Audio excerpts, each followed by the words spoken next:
o teu servo, Senhor. Pai, nós queremos ouvir a tua voz através do teu servo, Senhor. Fala, Deus, através do teu filho, poderosamente. Fala aos nossos corações aquilo que nós necessitamos ouvir, Pai. Em nome de Jesus. Amém. Amém, meu irmão. Glória a Deus. Meus queridos, a paz do Senhor. Quem está feliz, glória a Deus. Quem está alegre pode dar um aleluia. Graças a Deus. Quero compartilhar convosco um texto da carta do apóstolo Paulo para a igreja de Filipenses, no capítulo de número 1, o versículo de número 21. Filipenses, capítulo de número 1, o versículo de número 21. Quero externar a minha alegria de estar aqui nesta noite, haja visto nesse culto de ensinamento da palavra de Deus, para transmitir aquilo que Deus colocara nos nossos corações. Filipenses, capítulo de número 1, o versículo de número 21. Quem encontrou, diga glória. Assim diz a palavra de Deus: pois para mim o viver é Cristo e o morrer é lucro. Pois para mim o viver é Cristo e o morrer é lucro. Em outra expressão, diz: o morrer é ganho. Meus amados, quando nós nos reunimos para adorar a Deus, a Bíblia Sagrada é bem clara em dizer, tão só para mim e para você, que nós temos diante de Deus para apresentar cânticos, hinos, louvores, salmodiando, adorando e bendizendo ao nome de Jesus. Em uma reunião como essa, quando nos reunimos com um propósito para dar a Deus aquilo que lhe é devido, todos hão de convir que Deus sempre entrega aos nossos corações aquilo que é nossa necessidade.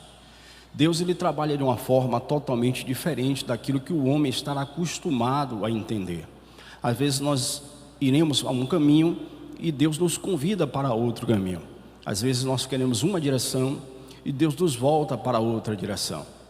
Eu aprendo que Deus sabe tanto da minha e na sua necessidade, e Deus sabe daquilo que eu mais almejo, daquilo que eu mais desejo, como Deus conhece os nossos corações, conhecendo também o nosso corpo, a nossa alma e a nossa espiritualidade. Deus não vai dar para mim ou para você uma luta, uma prova, além daquilo que você possa suportar. Eu sempre digo nos momentos que Deus me dará a oportunidade de ministrar a palavra, que eu acho que todo crente deveria ter um couro de jacaré. Couro de jacaré é aquele que suporta muita coisa. Se você pegar um pedaço de pau, dar no couro de jacaré, é capaz do pau quebrar. Se você pega um galho de árvore e dá no couro de jacaré, é capaz do galho de árvore também se quebrar. E parece que de vez em quando o jacaré ainda dá uma olhadinha para você, dá uma risada e desbate de novo, porque não aconteceu nada. Aonde você quer chegar com isso? Eu acho que toda luta, toda prova e toda dificuldade que acontece na vida do homem e da mulher de Deus nos torna maduro, suportáveis, e a gente percebe que nós não sejamos mais meninos, vendo os nossos olhos voltados para o espelho, percebe que aquele rosto de garotinho já não conta mais.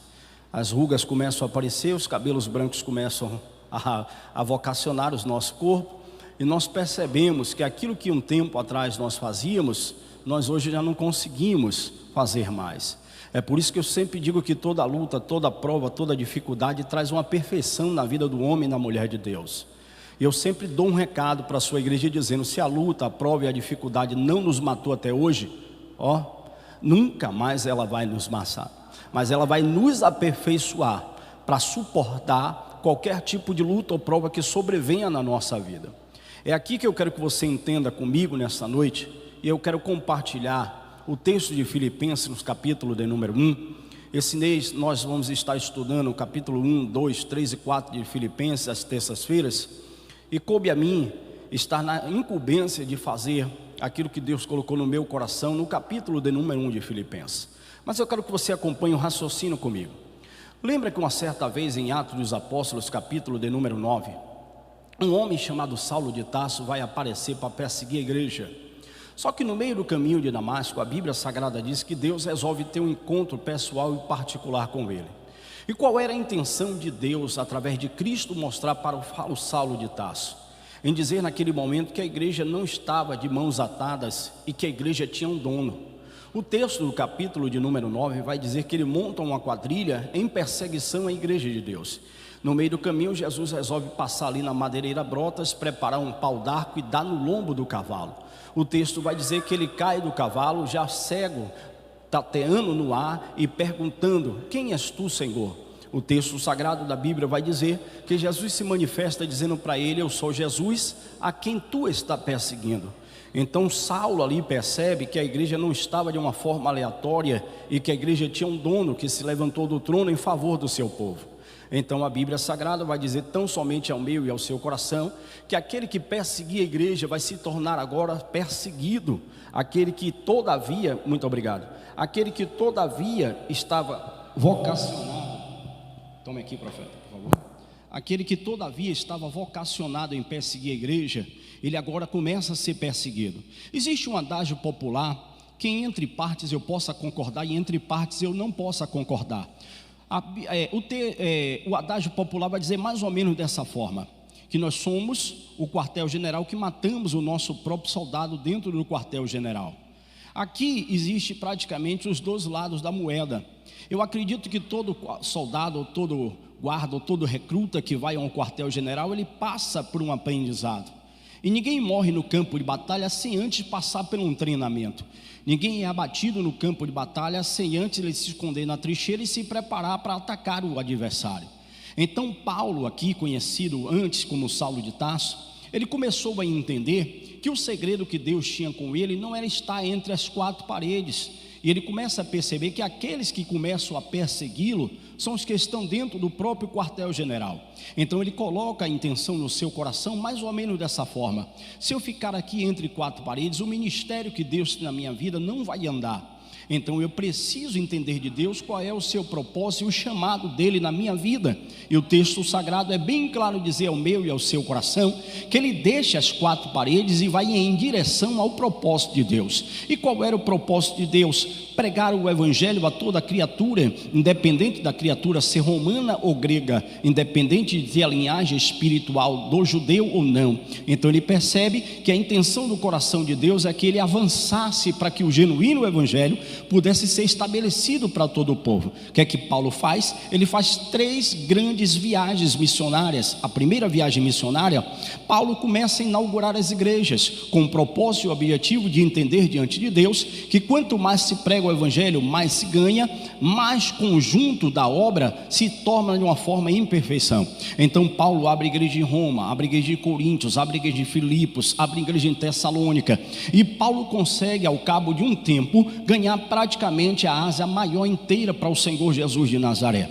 Paulo não estava atrás de fama nem status. Paulo não precisava mostrar para nenhum dos outros apóstolos que ele foi chamado de uma forma diferenciada para ser conhecido como o apóstolo dos gentios. Paulo não estava com a intenção do seu coração de empinar o seu nariz ou mostrar para A ou B aquilo que ele tinha diante de Deus era melhor como destaque. Tanto é que você vai perceber que nos primeiros anos do ministério de Paulo, ele vai bradar dentro do seu coração dizendo que ganhou uma promoção. E que promoção era essa? Paulo abre a boca e diz: dentre todos os homens, eu sou o primeiro pecador.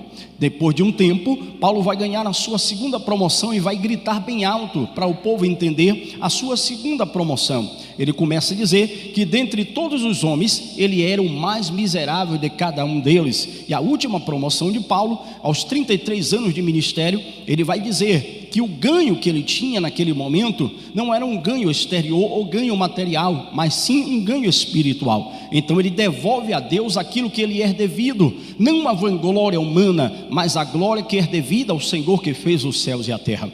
Então na sua primeira viagem missionária, Paulo se debate com algumas dificuldades, e algumas dificuldades ele percebe que ele precisava pontualizar para que a obra de Deus não ficasse de uma forma aleatória. O texto sagrado diz que dessas inaugurações, Paulo percebe que a inauguração deu certo e retorna para a sua capital de origem. Chegando à sua capital de origem, Paulo não vai deixar a igreja à toa. Paulo não vai deixar a igreja em vão. E o que é que Paulo faz? Ele entende diante de Deus que precisa escrever algumas cartas essa para direcionar a igreja, para que ela não pudesse estar como um boi voando. Então Paulo dirige a sua primeira carta à igreja de Roma, Paulo dirige a sua carta para a igreja de Coríntios, Paulo dirige a sua carta para a igreja de Tessalônica, Paulo dirige a sua carta para a igreja de Filipenses. E o mais interessante dessas cartas é que alguns crentes não conseguem entender o raciocínio do apóstolo Paulo. Alguns entram em conflito, tanto é que os crentes da igreja de Coríntios começam a dizer: olha, Paulo está tirando onda, Paulo está cheio de mimimi, Paulo está com muito brá. E esse Paulo gosta muito de falar. Se Paulo vir aqui, cara a cara e tete a tete, eu vou resolver algumas situações com Paulo. Paulo não precisa discutir, mas ele dá um recado para a igreja de Coríntios, mais ou menos dessa forma: olha, se eu for aí com palavras persuasivas humanas, eu estarei demonstrando o poder do homem, mas eu não vou a vós com palavras persuasivas humanas, mas vou sim com demonstração do poder de Deus. Então o texto sagrado estava mais ou menos dizendo dessa forma, que Paulo iria para a igreja não para mostrar o potencial, ou Paulo demonstrar aquilo que ele achava que era potência, mas o texto vai dizer que Paulo estava dizendo mais ou menos dessa forma: eu vou aí mostrar para vocês que aquele que me chamou é poderoso para garantir o meu chamado. Então o apóstolo Paulo percebe que Deus precisava trazê-lo de volta a essas igrejas, porque as cartas, quem está me ouvindo diga amém? As cartas já não estavam surtindo mais efeito. Então ele percebe que no capítulo de Atos, versículo de número 9, de madrugada, ele tem uma visão do homem da Macedônia fazendo mais ou menos este sinal, e Paulo entende que era o momento da sua segunda viagem missionária. Então a visão que Paulo percebe e começa a discernir, ele diz: olha, eu percebo que do outro lado tem um homem macedônio, e este homem está fazendo este gesto, mais ou menos para Paulo entender, ele estava dizendo: passa-nos o outro lado e ajuda-nos. Paulo estava entendendo que agora era o momento de retornar à igreja. E eu encaixo outro adágio popular: quando o gato passeia, o rato faz a festa. Era mais ou menos dessa forma. Paulo não estava presente, então cada qual resolveu no seu bel prazer querer mandar na igreja. E o grande perigo é, a igreja, todos nós sabemos que tem um dono. Ele hoje estará sentado sobre um alto e sublime trono, mas de vez em quando aparecem alguns gaiatos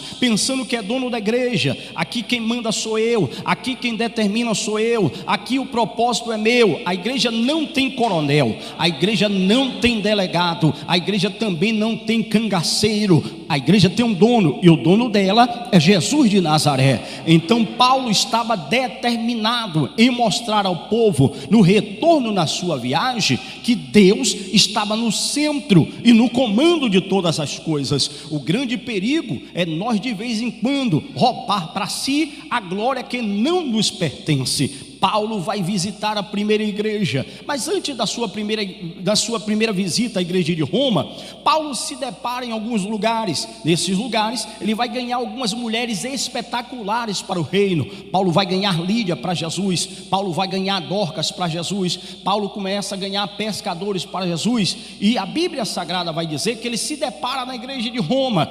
Entenda mais ou menos como era a igreja de Roma.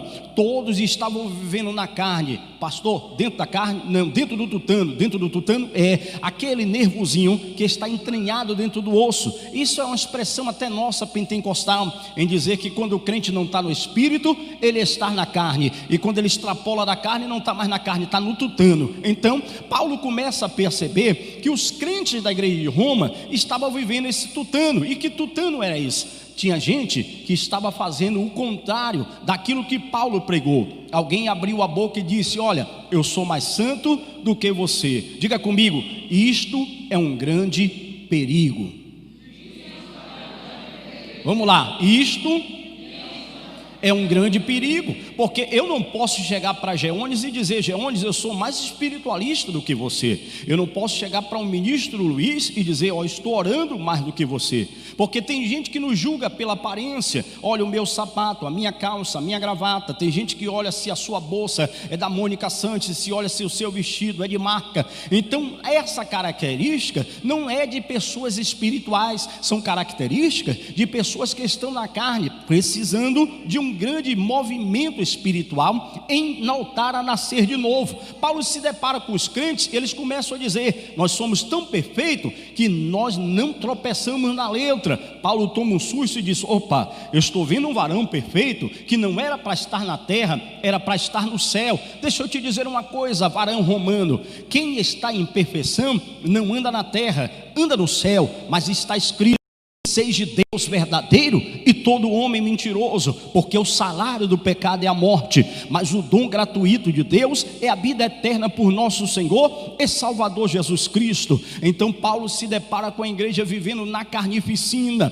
Paulo reúne todos os crentes e diz mais ou menos dessa forma: vocês permanecerão na carne para que a corrupção entre e você gere dentro de si a morte espiritual, ou vocês estarão no espírito para que a regeneração de Deus entre na sua alma e haja uma mudança de dentro para fora, porque Deus não vê como o homem vê. É isso que a expressão bíblica vai dizer: o homem olha para aquilo que é aparente, mas graças a Deus que Deus olha para dentro do nosso coração. Imagine a expressão da letra de Marcos Antônio dizendo: ah, se fosse eu olhar com o olhar humano, se olhasse como olhar humano, você já estaria condenado, mas graças a Deus que Deus olha para mim, para você, com um olhar espiritual. Então vai aqui um recado nesta terça-feira para você que se sente cabisbaixo, que se sente triste, que se sente inferior. Pelo amor de Deus, meu filho, pelo amor de Deus, minha filha, ó, levanta, sacuda a poeira,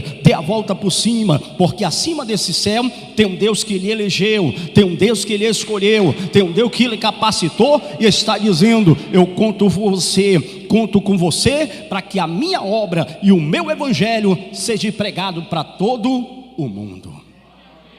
Nesta igreja de Roma, que o grande conflito foi gerado, Paulo chamou eles em particular e disse: se vocês entendessem a obra do Espírito, vocês teriam a capacidade de discernir, pois o próprio Espírito consegue entrar nas entranhas de Deus. Paulo dá no capítulo de número 8 uma lição para mim e para você, que quem vive uma vida espiritual vive uma vida diferenciada. É aqui que eu quero que você guarde isso no seu coração. Tem uns que foram chamados para multidões, tem outros que foram chamados para um pouquinho. É por isso que você vai ver a multiforme sabedoria de Deus espalhada na igreja. Um toca, o outro canta, o outro varre, o outro prega, o outro anuncia, mas quando todo mundo junta, faz parte do corpo. Ninguém vai dizer ao dedo midinho: ei, você não presta para a mão não vai dizer ao antebraço: você não presta para mim. O antebraço não vai dizer: olha, a clavícula, você não presta. A clavícula não vai dizer ao tronco: você não foi feito para coisa alguma. E nem sequer o tronco vai dizer aos membros: eu não dependo de você.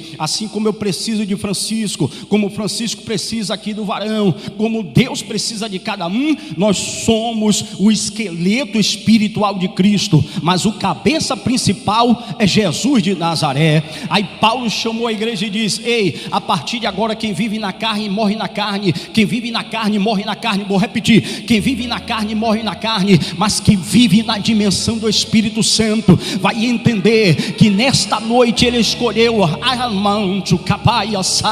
para dizer a cada um de vocês: ande na dimensão do meu espírito, porque eu tenho graça para dar ao meu povo aqui nesta noite. Qual era a intenção de Paulo? Tanto é que ele vai dizer: a glória não é minha, a glória é do Senhor que fez os céus e a terra. Paulo reúne a igreja de Roma e diz: o segredo é esse: se abrir mão da carne, vocês andam em espírito.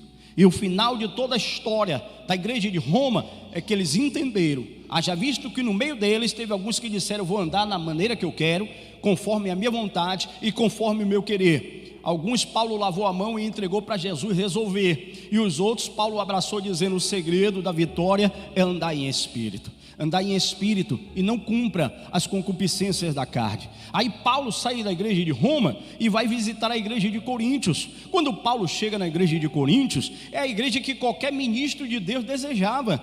Na igreja de Coríntios tinha línguas estranhas, na igreja de Coríntios tinha línguas estrangeiras. Qual é a diferença de línguas estranhas para língua estrangeira? Línguas estranhas é aquela que são faladas pelos anjos, línguas estrangeiras são aquelas compreensíveis pelos homens. Me prove dentro da Bíblia, te provo. Atos dos Apóstolos, mais de 10 nações estavam ali. Quando o Espírito Santo desceu para selar e carimbar a inauguração da igreja, Deus aproveitou o momento, e quem falava japonês entendia italiano, quem falava italiano entendia francês, quem falava francês entendia japonês, e todo mundo dava glória a Deus. É aqui que Paulo entra na igreja de Coríntios, a igreja do manto, do reprepé, do tchá-tchá-tchá. Tinha crente que voava, andava de uma perna só, dava 2 currupio espiritual. Tinha crente do lombo, do mistério, do fogo, tinha crente de tudo, irmão. Mas a Bíblia Sagrada diz que quando Paulo chega na igreja, parece que Paulo chegou em um culto, realmente uma quinta-feira daquela pentecostal igual a da Deco. Paulo disse: opa, o manto está no negócio, o fogo está piando, eu vou entrar nesse negócio. Só que quando Paulo vai, o Espírito Santo disse: ele acalma o teu coração, filho,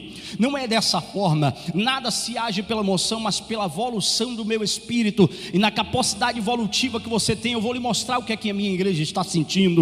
Quando Paulo entende a voz de Deus, o Espírito de Deus disse a Paulo: aqui no vosso meio tem divisão, aqui no nosso meio tem quadrilha, aqui no vosso meio tem panelinha. Deus não trabalha com quadrilha, Deus não trabalha com panelinha, Deus não trabalha com divisão, Deus trabalha com unidade do Espírito. Vou repetir para você preparar o melhor. Glória para Jesus.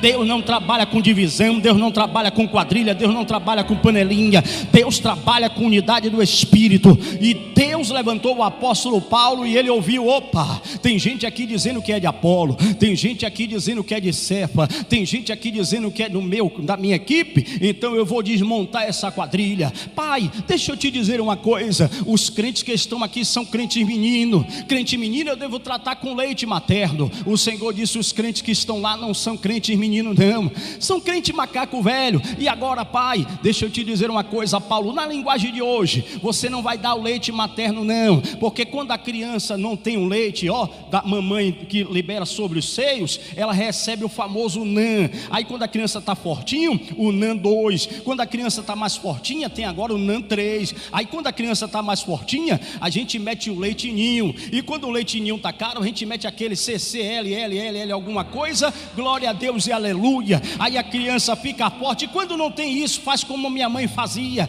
amassava a banana, jogava um pouquinho de farinha, tapava o narizinho, a gente abria a boca, a goela abaixo, a gente ficou fortinho. Aí você quer chegar aonde, pregador? Eu quero te dizer uma coisa muito boa: toda palavra que emana do altar, ela emana com vida. Agora tem palavra que emana para matar. Eu vim nessa noite como ministro de Deus e te dizer uma coisa: palavra dura não mata ninguém. O que mata é adultério, fornicação, promiscuidade, engano, vida torta, duas caras. O que mata é tudo isso. Aí Paulo disse: pai, não é leite materno não. O Senhor disse: não, prepara a feijoada, molho lambão, joga a goela abaixo, porque ninguém vai morrer no meio do caminho. Aí Paulo se depara logo com a equipe de quem? A equipe de Apolo. Era a equipe da teologia, Luiz. Não está escrito não. O irmão rodou, deu 2 mistérios. Ele disse: não está escrito não. Eu vou pegar o Torá sagrado. Pegou o Torá sagrado, folheava de um lado do outro e dizia: não, Moisés disse que não tem manto, Moisés também disse que não tem mistério, Moisés disse também que não tem tchá-tchá-tchá, então vou repreender ele. Aí Paulo chamou ele em particular e disse: deixa eu ter uma conversa com você.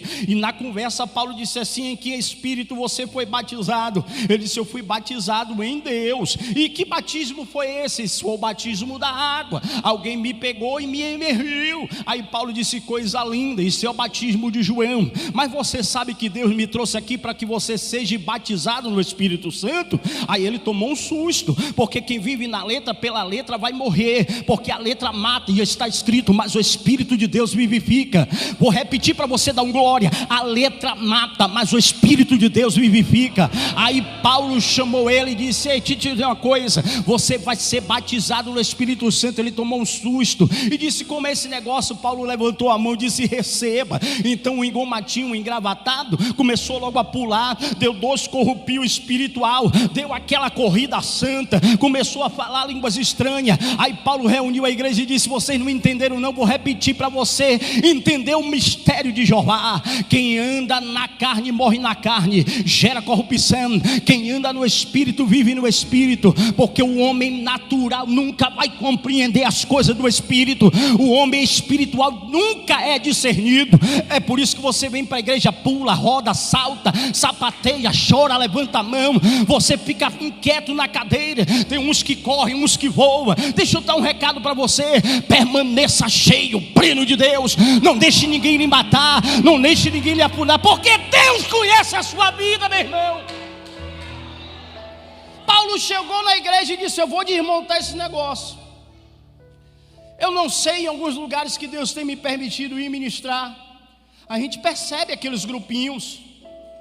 E aqui eu quero que você guarde isso aqui no seu coração com o maior carinho, irmãos. Tem gente que a gente tem mais proximidade, a gente bota até dentro da nossa casa. Tem gente que a gente tem mais carinho, senta na mesa da nossa casa. E tem pessoas que a gente fala, mas pelo fator de eu conversar com A e com B, isso não é panelinha nem sistema. Panelinha e sistema é quando você se volta para que a obra de Deus não tenha crescimento. Eu tenho uma amizade com Paulo, é uma coisa, e eu tenho uma amizade com Francisco, é outra. Mas aprenda uma coisa: o reino é o mesmo. Aí Paulo disse: epa, a equipe da teologia foi embora, eu vou pegar a minha equipe agora. Reuniu todo mundo, disse: vocês são meus seguidores, estou com você, para o que der e vier. Aí Paulo disse: sede meus imitadores, assim como eu sou de... Começou a cair fora um por um, porque ninguém quer receber a cacetada de quina e padecer no meio do caminho. Tem um evangelho aí fora que é o evangelho pronto, parece o evangelho do miojo, né? Você pegou o miojo, jogou na água, deu uma mexida, meteu o pó, jogou para dentro. O evangelho que a gente prega não é esse não. Tem luta? Tem. Tem dor? Tem. Tem angústia? Tem. Mas aprenda uma coisa: em meio a tudo isso, Deus dá base e substância para que a gente entenda que a obra dele não é à toa. A equipe foi toda desmontada, mas Paulo precisava desmontar a pior equipe da igreja. E qual era? A equipe de Pedrão. E a equipe de Pedrão saía na mão mesmo. A equipe de Pedrão era assim: pise no meu calo, que eu piso no seu. Me dê um cascudo, que eu dou também. Lembra que tudo Pedro agia na carne? A Bíblia Sagrada diz que uma certa vez Jesus chamou ele e disse assim: eu vou padecer, vou morrer, vou ser chicoteado, vão me cuspir, nada, vou com o Senhor para resolver qualquer coisa, eu dou uns percaltes. Jesus disse: rapaz, você vai me negar. Você prega muita coisa, mas não vive o que você prega. E o grande perigo é quando a gente fala, profetiza, diz que vai acontecer, não acontece. Prega, mas não vive o que se prega. Aí, uma certa época, Jesus começou a pregar, o povo não ouviu. Pedrão, dizia a Jesus: estou na área. Ele se converteu, e Jesus nunca disse a ele: abra a mão da sua peixeira. Ele andava com a peixeira na mão. Jeová, estou aqui para resolver, viu? Se não resolver pela peixeira, eu oro para fazer fogo descer do céu e está tudo resolvido. Foi repreendido pelo Senhor. E o grande perigo é, aqui se encaixa o lindo adágio popular: quer conhecer o ser humano, dê o poder a... Vamos lá, quer conhecer o ser humano, dê o poder a... Então, enquanto estava aí sentado, pulando, rodando, saltando e recebeu o poder, parece que a casaca virou, irmão. É aí que Jeová dá corda, depois ele puxa, depois dá uma martelada, uma cacetada, uma de quina, uma retinha de 5, de 10 e de 20, para a gente entender que a honra e a glória é dele, porque todo soberbo mais cedo ou mais tarde é abatido, mas todo abatido mais cedo ou mais tarde Deus exalta. Aí quem é a equipe de Pedrão? É aquele que lá no Getsêmani vai se manifestar. Quando Jesus ora, dizendo para Deus afastar o cálice, e retorna. Quando os malfeitores bafam a Jesus, ele se revela quem ele é. Ele arrasta a peixeira, cortou a orelha de Malco. Jesus bota a orelha no lugar e diz: pela espada que você está usando, por ela você pode morrer. Aonde você quer chegar com isso, pregador? Tem muita gente parecendo com a equipe de Pedrão, agindo pela emoção, pela razão, e nunca nasceram de novo, ainda continua com a sua peixeira. Eu vou lhe dar um recado: abra mão da peixeira do adultério, abra mão da peixeira do engano, abra mão da peixeira do 171, abra mão da peixeira de muitas outras coisas que Deus precisa arrancar de dentro de você. Paulo desmonta toda a quadrilha e diz à igreja de Coríntios: ei, nele eu tenho sim, e por intermédio da sua palavra vem um amém. Paulo estava dizendo, Deus está me confirmando 2 vezes com sim e amém, dizendo vá, porque é isso que eu quero para a minha obra. Aí Paulo se depara mais lá na frente, eu finalizo a mensagem aqui em Filipenses capítulo de número 1. Paulo diz que para ele o viver era Cristo, mas o morrer era lucro ou ganho. Paulo estava dizendo, pode acontecer o que for, minha visão é o céu. Paulo vai abrir a boca e vai dizer, esquecendo das coisas que para trás ficam, eu prossigo para o alvo, pelo prêmio da soberana vocação que está em Cristo Jesus. Paulo se depara com a igreja, e o mais interessante é que tem 5 pontos aqui que eu quero destacar para você. Primeiro, Paulo dá a saudação para a igreja dos Filipenses. Segundo, Paulo vai falar sobre a ação de graça e a súplica que a igreja precisava estar em atividade. Terceira coisa, Paulo vai falar sobre o sofrimento e o avanço do evangelho. A quarta coisa, Paulo vai falar sobre a bênção que você deve ter em viver em Cristo. E por último, Paulo vai falar sobre a unidade dos crentes em Cristo. Aí no capítulo de número 1, versículo de número 4 a 11, Paulo nutre a alegria dos filipenses, da igreja que pregava e vivia aquilo que pregava.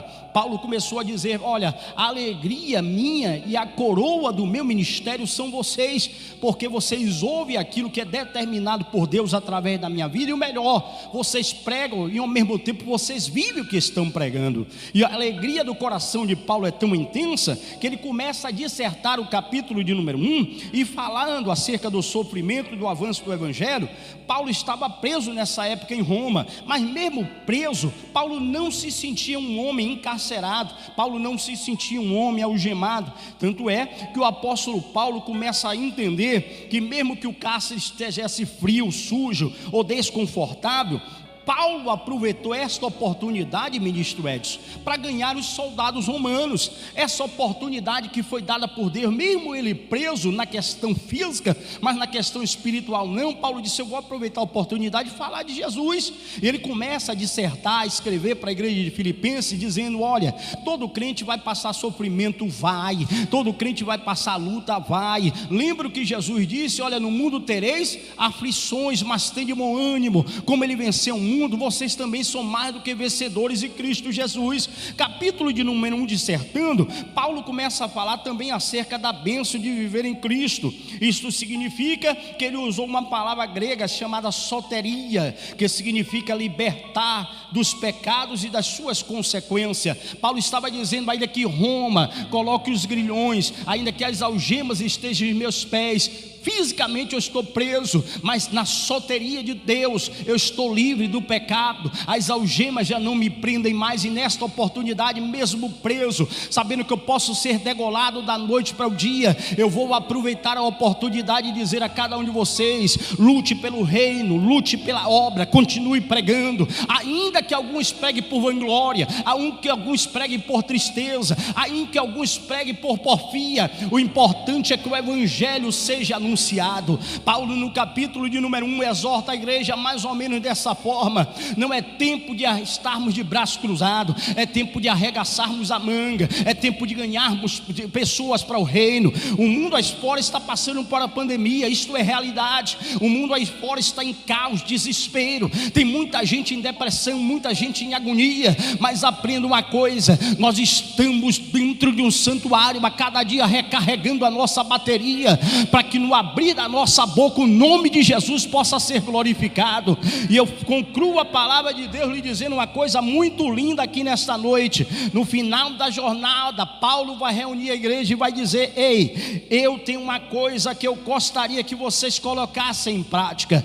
Tudo que é bom você deve pensar, tudo que é amável você deve pensar. Se traz louvor e inteligência para o seu corpo, guarde isso no seu coração. Capítulo de número 4, versículo de número 8, Paulo diz que a mente sã traz o corpo sã. Em meio à luta, à prova, Paulo disse: eu sei passar tudo isso, sei passar luta, tomar chibatada, sei estar preso, sei passar fome, mas sei também ter em abundância, porque eu posso todas as coisas naquele que me fortalece. Aí Paulo levanta a mão para a igreja de Filipenses e libera a bênção que eu e você gostaria de receber aqui nessa noite. Filipenses capítulo 4, versículo de número 19. Eu gostaria que você levantasse a sua mão.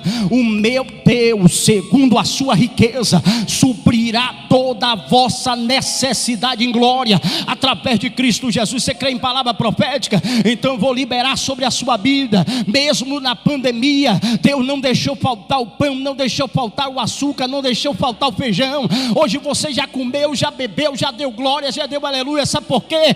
Porque aquele que te fez a promessa é poderoso para garantir com a sua palavra, meu filho.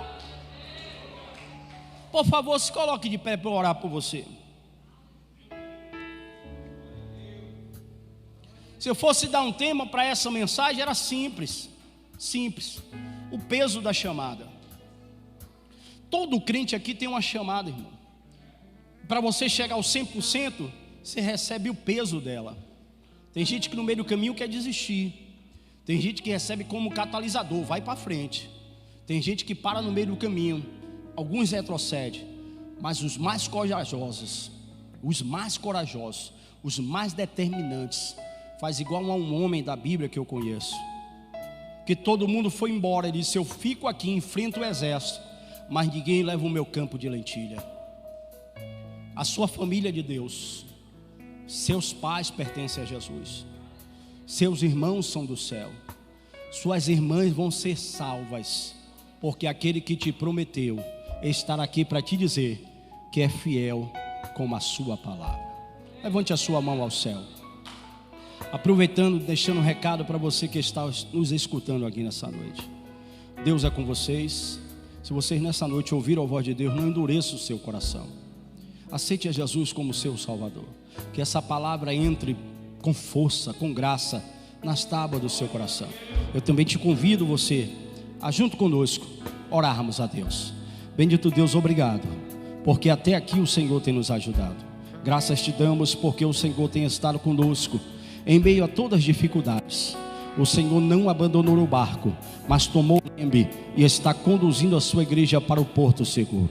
Eu estou apresentando a tua igreja aqui nesta noite e aqueles que estão ao alcance da mídia, te pedindo que o céu se abra em favor de cada um deles, que o Senhor derrame a sua bênção, a sua graça, e que o teu nome seja estabelecido sobre cada um deles. Que ainda por esses dias, o findar desta semana, seja uma semana de surpresa, de portas abertas, semana de milagres, semana de cura, de levantar espiritual. Nos dê fome e sede da mesma, para que o teu nome seja estabelecido em nós.